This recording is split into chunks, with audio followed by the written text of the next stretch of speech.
Doctor Babasaheb Ambedkar గారి గురించి 2 నిమిషాలు మాట్లాడుకుందాం.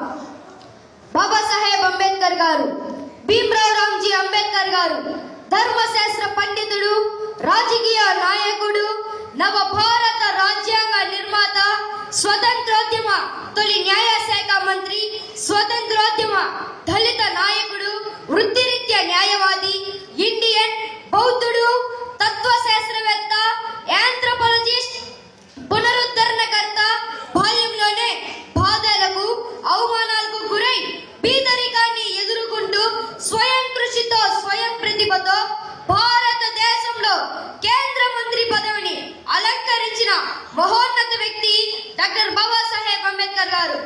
అప్పటి సెంట్రల్ ప్రొవిన్సెస్ లో సైనిక స్థావరమైన మహోమ్ అనే ఊర్లో, అంటే ఇప్పుడు మధ్యప్రదేశ్ లో ఉంది, రామ్జీ బలోజీ సక్పాల్ మరియు భీమాబాయ్ దంపతుల 14వ మరియు చివరి సంతానంగా జన్మించారు బాబాసాహెబ్ అంబేద్కర్ గారు. వీరి కుటుంబం ఆధునిక మహారాష్ట్రలోని రత్నగిరి జిల్లా